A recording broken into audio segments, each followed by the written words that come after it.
Paul Dharma teaching series. We are very honored to have available Panadika Lankara to continue on the series of the profound Pali Nikaya study on the first book of Digha Nikaya, Sila Kanda, Vagadian 1, which is also a course of the University of the West Community Education, course number CE-MED825. And we are also very honored to have University of the West in California, USA, and Paul Sudarmantumi, Indonesia, co-host the series. The teaching of this lesson is scheduled for 1.5 hours, including Q&A. Today is part 22 on the continuation of the DN 13, which is the last sutta of the first book of Digha Nikaya, and will be the last section to complete the first book of Digha Nikaya.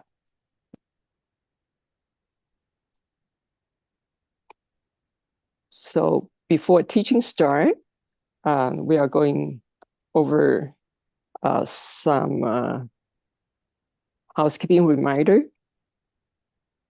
We are using simultaneous interpretation room function for today's teaching. And let's brief go over the channel selection and take a few minutes to select your preferred language channel. If you see a globe icon on your Zoom screen, this is the interpretation icon. Please go there to choose among English, Chinese, Indonesian, or Vietnamese according to your language preference. If you like to listen to the English,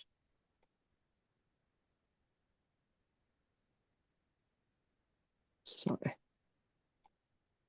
If you like to, please stay. Please don't stay at the off original. If you use a cell phone or mobile device, after you select a channel, make sure to click done to complete the section.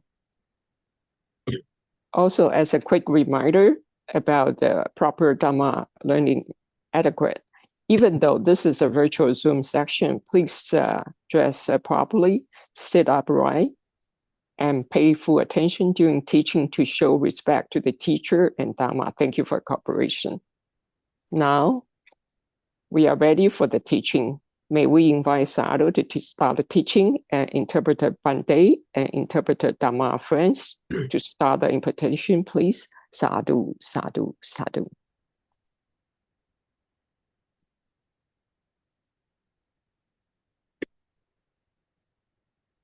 Okay, thank you, Janice. Let's start today's session reciting Namo Tassa 3 times together. Namo Tassa Bhagavato Arahato Sama Sambuddhassa. Namo Tassa Bhagavato Arahato Sama Sambuddhassa. Namo Tassa Bhagavato Arahato Sama Sambuddhassa.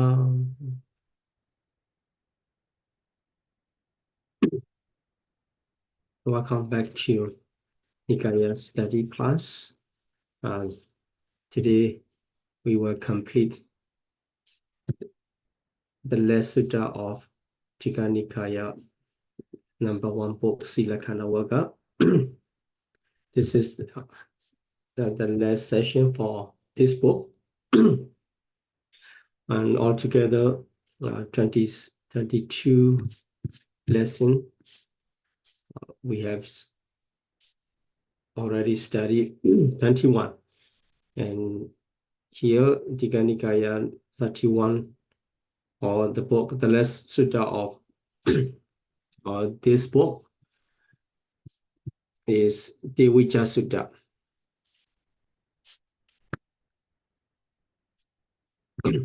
So the Devija Sutta talking about the threefold knowledge. Although this is refers to the threefold knowledge, this is different from, as I mentioned in the previous lesson.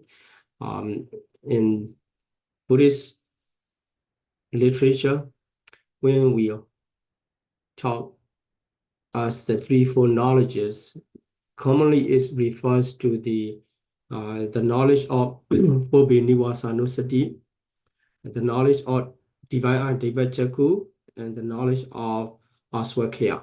We call it the Buddhi-a. Three knowledges are well known in the term of Devija. Devija, so three, four knowledges. But in this sutta, it emphasized in the three, four knowledges of Brahmin. So Brahmin lineage, they are also talking. There are three, four knowledges in our Brahmin practice that lead to the Brahma wall and to be a union of Brahma after life. So as this was mentioned, this Sutta mentioned that these interpretation of threefold knowledge are not correct.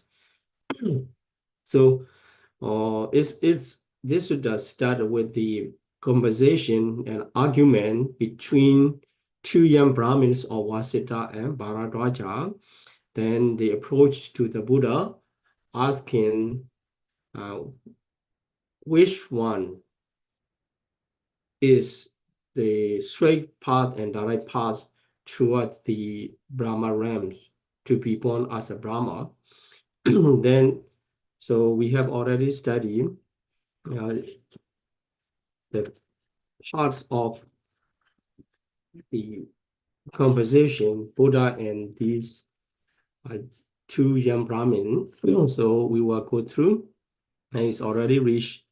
So actually, if we conclude, Buddha giving the example, different example, asking these two Brahmin to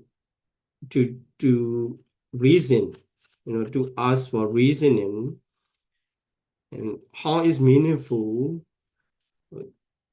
the interpretation of Brahmins, so their teacher and the teacher or teacher, and up to the seventh generation, and also even the early stage of Brahmin, early stage of Brahmin,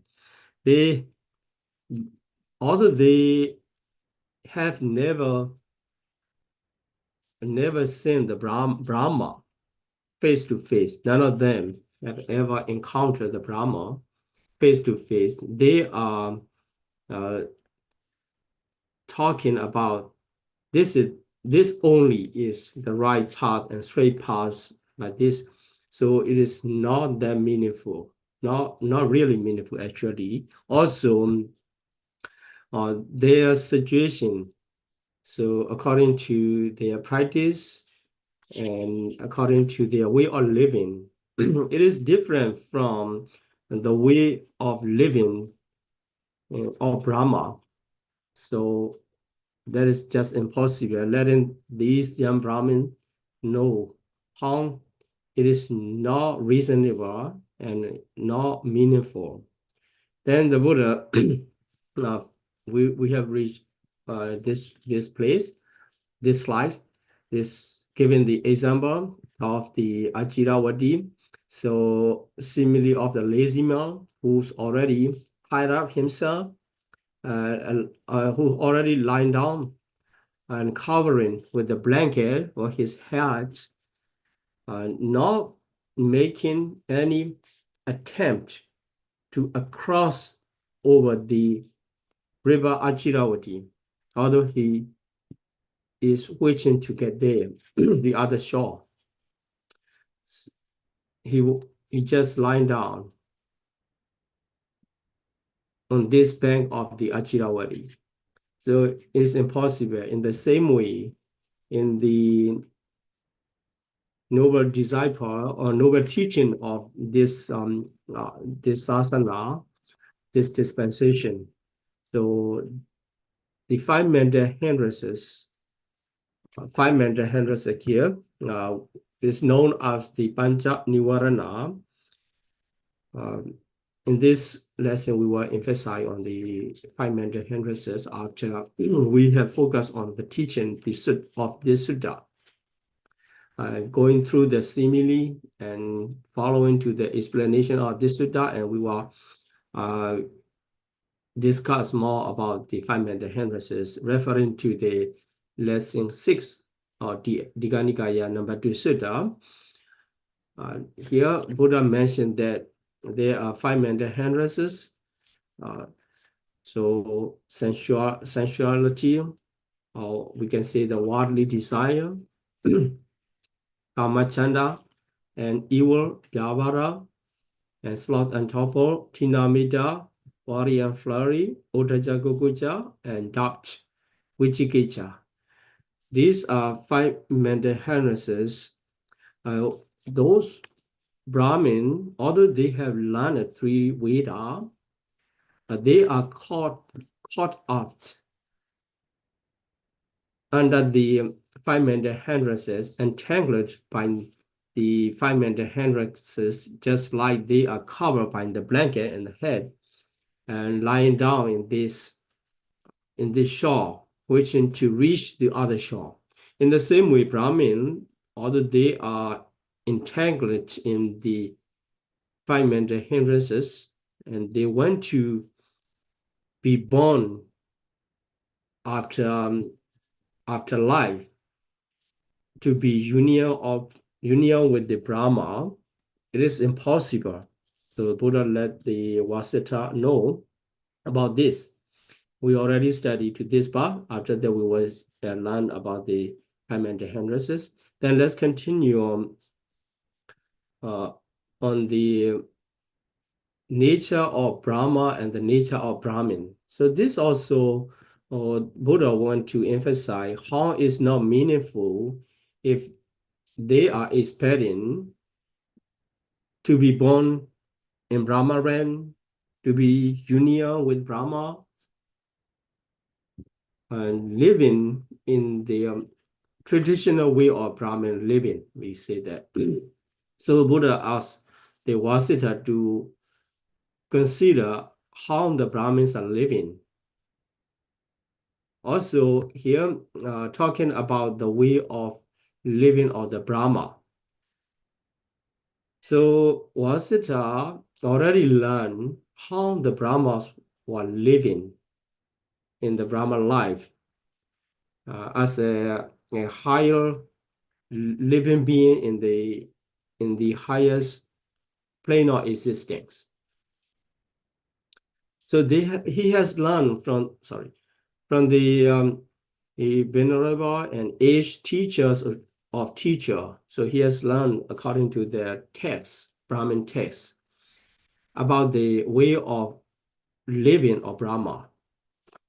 In this case, the Buddha asked whether the Brahmins encumbered or occupying their wives and well, or unencumbered. So do the Brahma get married and also collecting well for their property, personal property?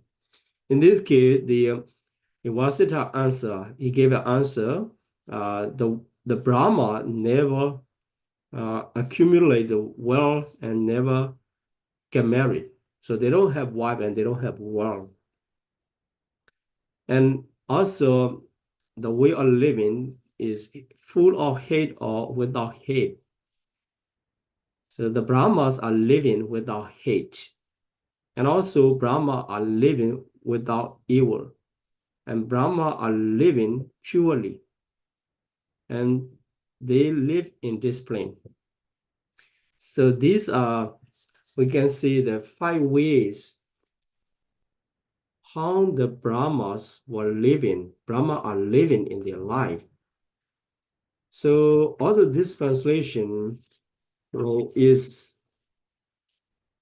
something strange, because according to the commentary, if we follow, sometimes we need to check how the commentary explain. Because this, according to the commentary, this 5 question and answer, 5 set of question and answer, the Buddha's intention is to make sure the way of Brahmin is without the influence on the hindrance of the five mental hindrances. So the first one refers to the free of worldly desire. Worldly desire. So because the Brahma, they don't have the worldly desire, kama chanda, that's why they are not getting married. And also they are not trying to collect the world for sensual enjoyment. Then second one, here, hate, and especially second and third, in this translation, hate and evil. So second one refers to the absence of evil. So if we check in the commentary, it mentioned that because they are free from, their mind free from evil, so they have no hate or they have no enemy nature. And the third one here, translate as without evil, it refers to the kind of, the unhappiness.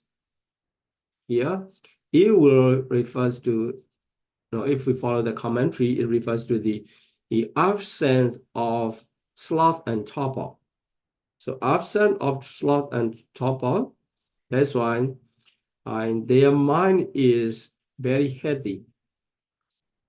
Considering that if our mind is under the sloth and torpor, so the thought of five mental hindrances, our mind is sluggish and not active enough, not energetic enough to perform something good.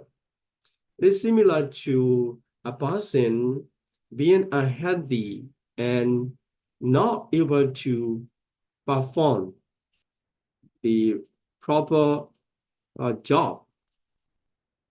So number three, although this refers, this is translated as evil in this translation book, we can understand this is the unhealthy mind under the influence of sloth and torpor, sluggishness, mental sluggishness. Then number four, pure and impure. This refers to the absence of restlessness and remorse. So when the mind is under the restlessness and remorse, is considered as the defiance and impure.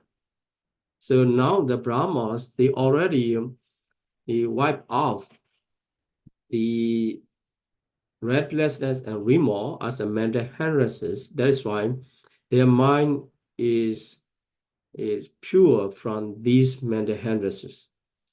Then the last one, here, discipline and undisciplined, even though question come in this way, and the meaning under this question is their mind and absent from the doubt or skeptical doubt, and their mind can decide, and also their mind can be kept according to their will.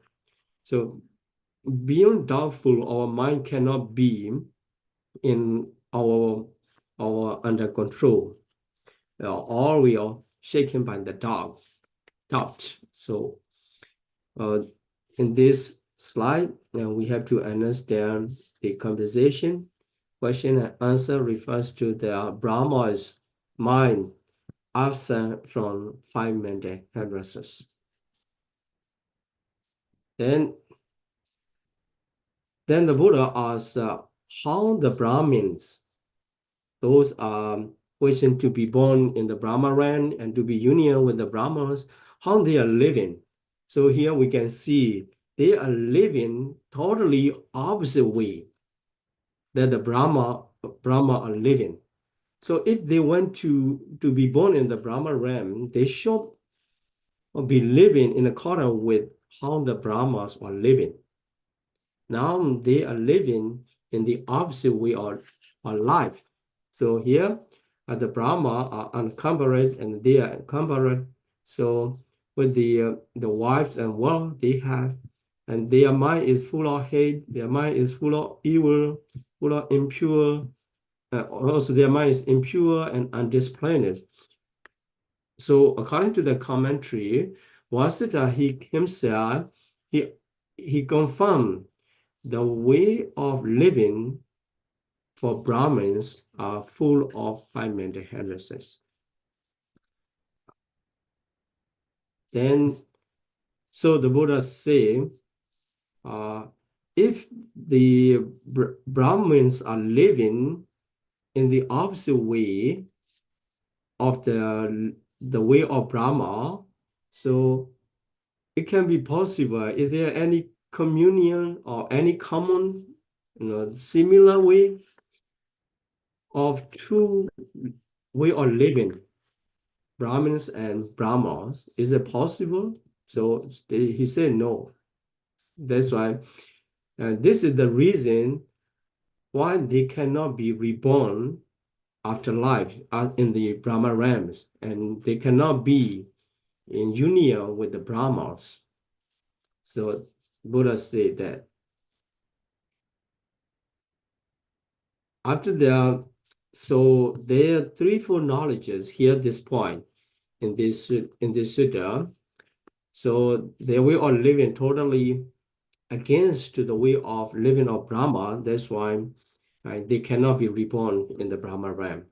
Although they are serving to Brahma, so I'm not emphasizing to the Brahmanism. I'm just talking, uh, about the sutta, so the meaning of the sutta. And here, the Brahmin learned in the three Veda, they always mention about their threefold knowledge. Threefold knowledge. That's why because their way of living is different from the way of living from Brahma, and their knowledge not reaching to to the way of Brahma realms. So there are three Veda, as they are like just like learning the three Veda, and also sitting down on the bank, and then they are sinking down and despairingly, hopeless to achieve their goal. Also thinking maybe to find a dry way across, although the water is drying in the river and they're trying to swim to across. And by seeing that their threefold knowledge also not meaningful, not reasonable, it's impossible to reach their goal. And we can recognize, according to the Buddha, threefold desas other than threefold paths to the Brahma realms. And it seemed like a threefold desa and threefold wilderness and threefold destruction. So in their practice, in their mind, by these threefold knowledge, we can across the problem of the lower life, suffering in lower life, and we can reborn in the Brahma realm, and we can enjoy the ultimate happiness. But from the Buddha's knowledge and Buddha's reasoning, and it is impossible. So it's a kind of criticism to the other religion, but already preached by the Buddha. We just need to learn about this. And so if we don't learn, and we don't need to criticize the other religion, and we just need to focus on the teaching, and we have to purify our defilements to search for our own liberation, other than making comparison to the others' religion. Okay, anyway, in this Sutta, the young Brahmin Vasita asked to the Buddha, okay, by following your reasoning and your explanation, I have learned about how it's not meaningful the way of Brahma Ram for our Brahmin test. So let me know who knows the way to union of Brahma, because it's very realistic. Is other than arguing and making defense on his own view and his own text, because he really wished to know what is the straight way, what is the direct way to the Brahma realm, to be born as a Brahma after life. And he asked the question, who knows?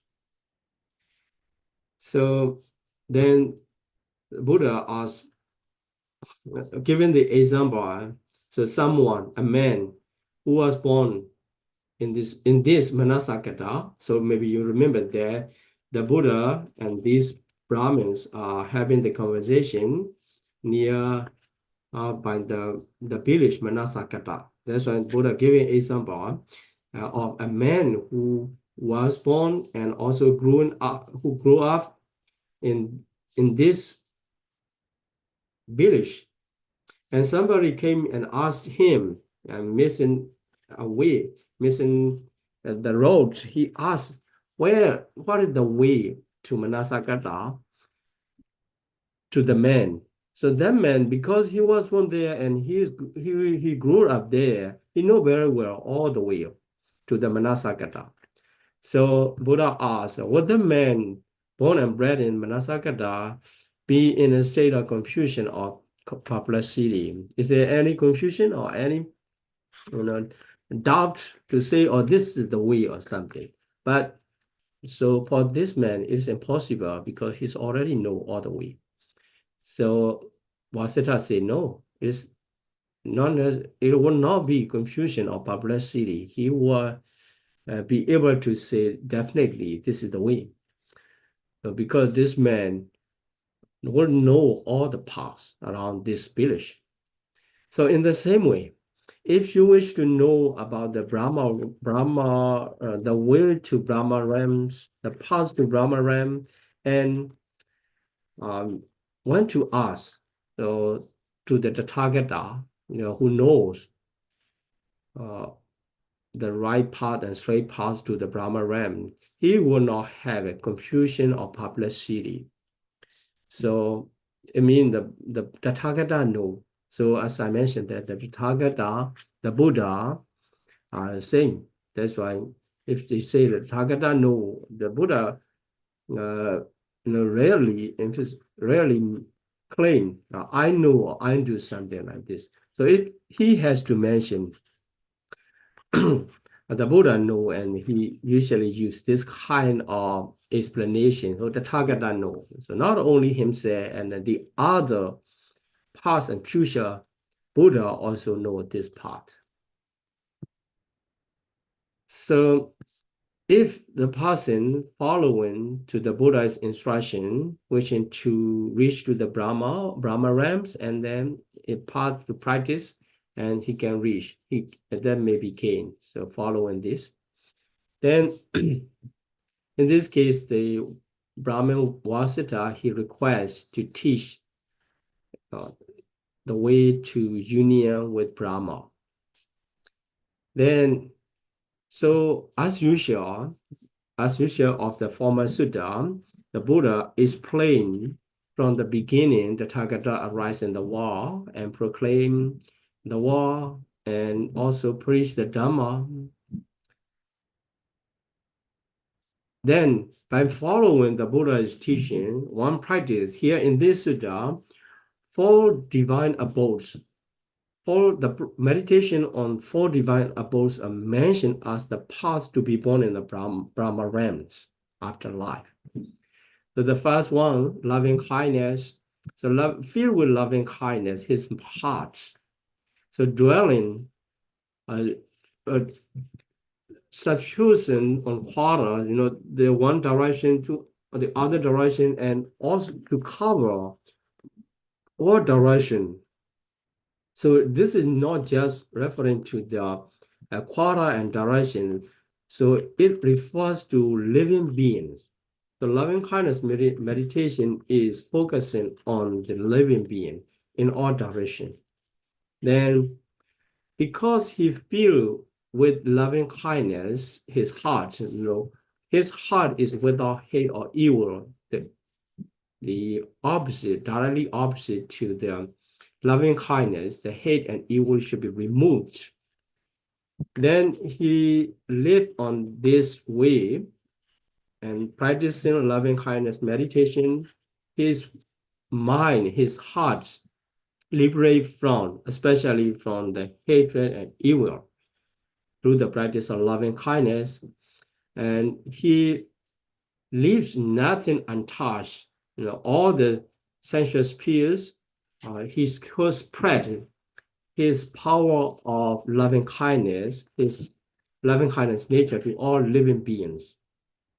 So this refers to he successful in the practice of loving kindness meditation. His heart already absorbed by the nature of loving kindness that can wipe out all the mental hindrances. Then this is the way to union with Brahma. So the first one is loving kindness meditation. In the same way, if he practices compassion or sympathetic joy, so karuna, mudita, and equanimity, ubekha, as to the level he can remove the mental hindrances. So he can be reborn in Brahma realm. But in this sutta, just mentioned that the heart or the mind of the meditator is filled with the positive quality or good qualities, loving kindness, compassion, sympathetic joy, and equanimities. Is not emphasizing to which level of achievement. And it mentioned that this is the path to be union with the Brahma. So this just mentioned the liberation of heart. And it can be the way to union with Brahma. It can reborn, cause to be born in the Brahma realm. And so according to Abhidhamma, making classification of the wholesome mind, sensual wholesome, and fine material wholesome, immaterial wholesome. So they can cause to be born in the respective realm of existence. It means sensual wholesome mind, wholesome karma, it can cause to be born in the sensual plane of existence. And fine material wholesome, which is called jhana, that can cause to be born in the fine material sphere realm of existence. Then immaterial wholesome mind, that can cause to be born in the immaterial plane of existence. So this is a Abhidhamma way of explanation, the karma and the rebut. But in this sutta, it's not clearly stated to achieve the jhana, but the mind should be liberated from the mental hindrances. Okay, so then the way of living, in this case, the Buddha compare the monks living and the Brahmas living. So he asked to the Vasita, how is the monks living? So under the Buddha's teaching, the monks are not having wives and well. That's why the Vasita, he answered, or the monks are encumbered by the wives and wealth. Also, they are living without hate, without evil. So this is not necessary to be ordained monks. Whoever to to live in the way the Brahmas are living can transform their way of living into this situation, in this way of living, and pure and disciplined. So living in the life free of five-minded hindrances. Then the Buddha said, so how is accord with the way of Brahma's living? And the one said, admin, yes, indeed. There's such kind of monks living in the way of Brahma's living. After life, they can be reborn in the Brahma realm, and they can attain to union with Brahma after life. This is possible. So for the Brahmin, not because they are being a Brahmin, because of they are living under the influence of five-minded hindrances. They cannot be reborn in the Brahma realm, and they cannot be in union with the Brahma. So this is the way the Buddha mentioned. Then finally, Vasita taking refuge to the Buddha, appreciating as usual here. So how excellence, and I take refuge to the Buddha, and so they call the Reverend Gautama, Dhamma, and Sangha. So accept us. So they not only Vasita, it means that we can understand the Bhararaja are together, because they already make agreement how the ascetic Gautama respond, and we will take that and practice. We will recognize it is as a true way. So they take refuges to the Buddha, Dhamma, and Sangha. This is the end of the Digha Nikaya 13 Sutta. So as I said, so we will move to review the part 6, lesson 6, about the five-minded hindrances, because here, if you reflect on the teaching all the way, Digha Nikaya number 1 sutta, number 1 books, all sutta emphasize the whole practice. So we can say that this is mainstream of the Buddhist practice according to the sutta teaching. And sila, the practice of morality, one have to practice of morality. It may be some people, they like to complain, it is hard to fulfill their noble or a real morality in this age, or is this and that. It doesn't matter, you can complain, but this is how it's mentioned, because the morality support to settle down the mind in the meditation practice. Very important. So we have to fulfill the first need, the real morality, and second, restraints of sense faculty. As long as we are not restraining the sense faculty, is not restraining refers to the allowing the attachment and aversion or affliction coming into mind whenever we encounter visible form or sound or smell, taste, or tangible object, or object of the thought. Whenever we encounter, this means arise in the mind.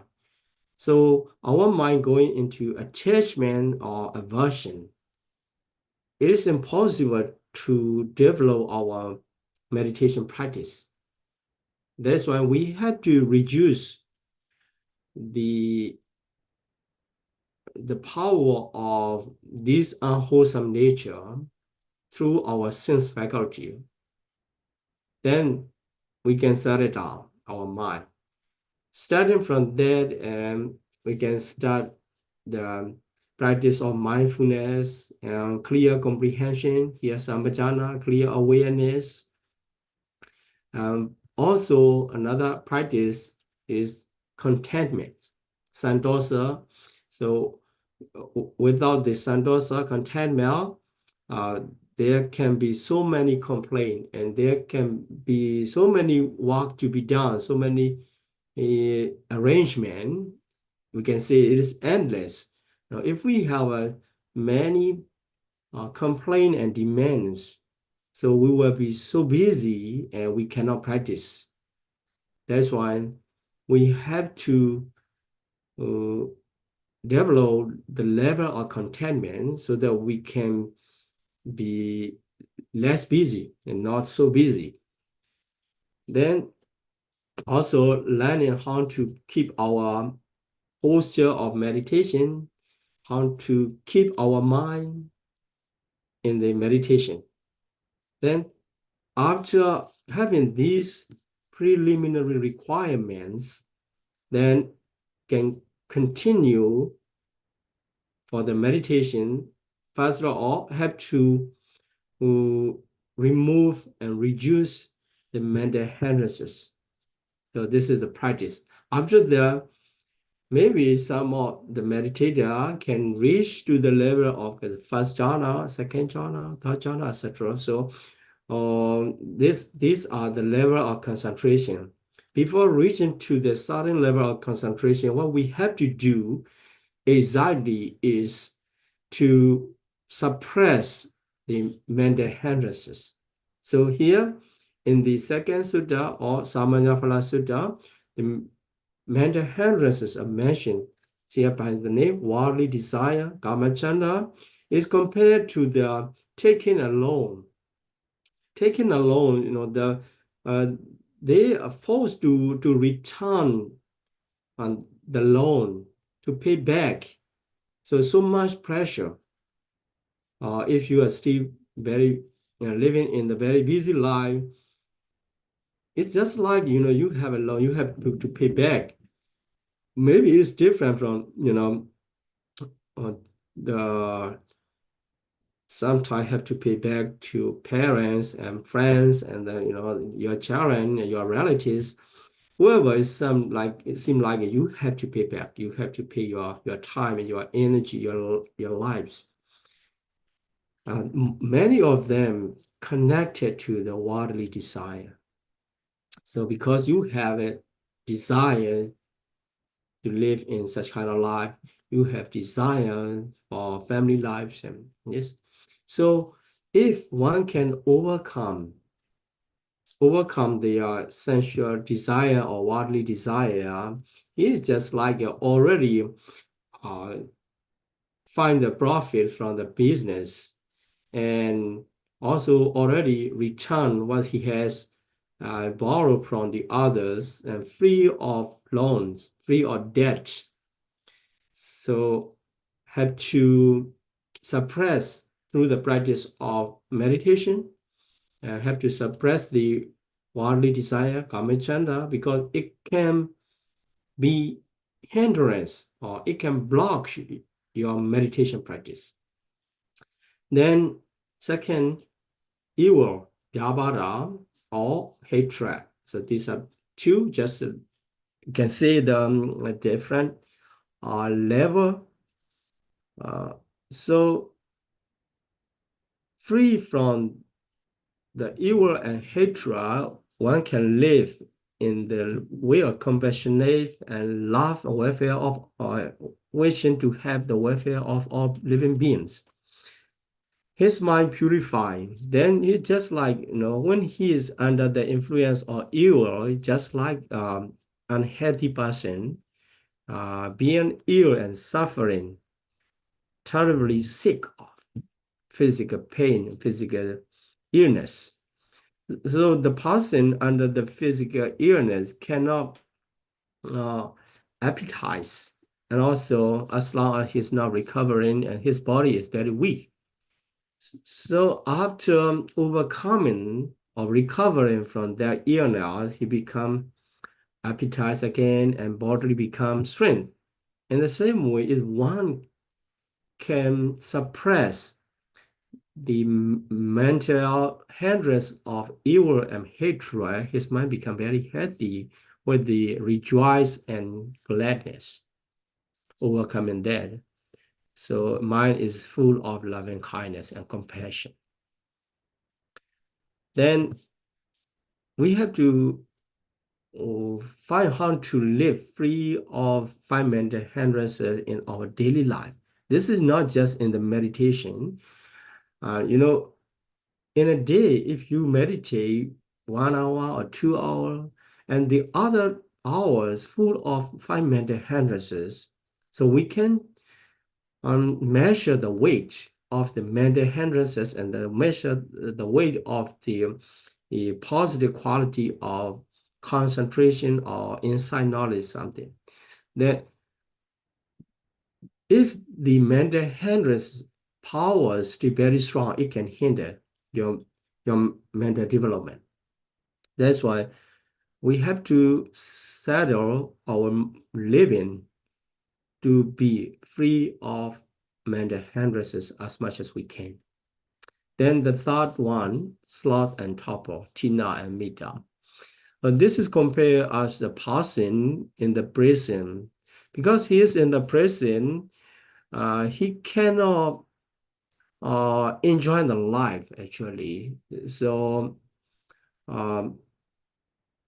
when he get free from prison, and he can enjoy the life. So in the same way, if a person could successfully suppress the sloth and torpor in the mind, so his mind become mindful and perceiving light and clearly comprehend, because there's no sloth and torpor, very active and energetic. Then the fourth one, worry and flurry, odaja kukuja. This compared to the slave, odaja restless now. If running around, the mind is running around, we cannot focus on our meditation on our the way of happiness, how to keep our mind. It is very hard under the restlessness and remorse here, worry and flurry. Anyway, the otaja refers to the restlessness of mind, kokuja, remorse. So if a person worrying about what he has done in the past and what he has to do in the future, he cannot enjoy the present moment. That's why it's like a slave.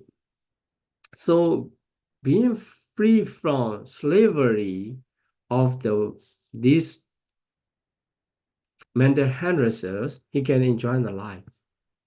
He can rejoice and glad for his way of living, and also develop meditation, concentrate on meditation object.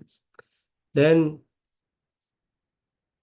for the less mental hindrances, skeptical doubt.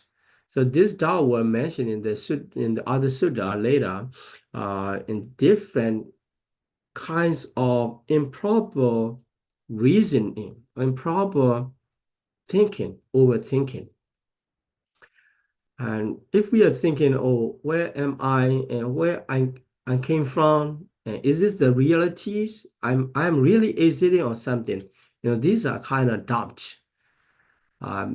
So having the doubt, it is very tired, just like taking a long journey through the desert, uh, very rare, full and full of danger. So that kind of long journey is very tired. If a person have doubts, it is very tired. So thinking in this way and that way, and so much doubt. So only when the knowledge come up and the doubt disappear. So before that, we can learn, and we can consider through the reasoning, and we can practice. After developing some stage of concentration and insight knowledge, and one can and see by himself or his own experience and wiping out the doubt. So If a person have a five mental hindrances and very heavy weight in his mind, it's just like as if a death and sickness and bondage, slavery, or desert in the journey in the desert. So when he get free from the five mental hindrances, he's free of death or sick, free or recover from the illness, or untie himself from the bonds, and also escape from slavery and already overcome the desert. So then the next day, here, this is very important. Mental state free of five mental hindrances, the gladness arise. As long as our mind under the five mental hindrances, the real gladness, what I say real gladness is it can be starting point for the higher attainment. So other gladness, you can glad by the attachment with the sensual desire, you can be gladdened by yourself, enjoying by your life. But it cannot be, we can say, the real gladness in the practice, which can support for the higher attainments. So only when your mind free from mental hindrance and already suppress the mental hindrance at that moment, and you get the pure gladness. By that, you can get the delightful mind. So your mind can be delighted. Then with the mind, delighted mind, your body and mind tranquilize. Though this also can be different when your mind is full of sloth and torpor, and mental sluggishness, and you know about to sleep, you feel, oh, I'm very sleepy. When you are sleepy in sound sleep, you may feel very good, I could sleep, I could sleep well, very tranquilized. But actually, it is different from, because this tranquility is very calm, but still have the support of gladness and delighted mind. And also, it can be the cause for the joy. So piti, so joyful feeling. Sorry, here sukha, happiness, mental happiness. So by the mental happiness, that person mind can be concentrated. This concentration, initially it is in the sensual level, is, we can say, it cannot jump into the next level. But by practicing that, by developing that region, it can be promoted to the level of jhana. Then having this concentration, either the sensual level or in the jhana level, this concentration can support for the arising of the knowledges. So I will not go through all the knowledge and jhana, because in this class, finalizing the mainstream of the Buddhist practice, I want to emphasize very important point. If you cannot suppress the mental hindrances, it is hard to purify your morality.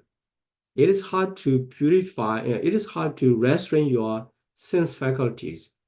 It is hard to promote your contentment. So for the preliminary stage, it's very hard to maintain by the power of mental hindrances. Your mind will be spoiled. Then also your mind cannot be strong enough to reach to the higher level of concentration or knowledge. That's why we have to be very careful for the suppression of mental hindrances in our daily life. By suppressing five mental hindrances in your daily life, you can develop your moral practice. Your morality will become better and better in condition. You can keep better and better. and also your mind restraining incisive faculty whenever you see or you hear something. So not letting the attachment and aversion arise, and also the other unwholesome nature will be easier.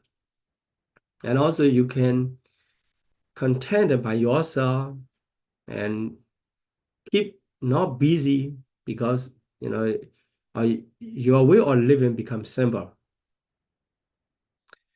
Also, we have to consider for ourselves what kind of living we value. We consider this is successful life.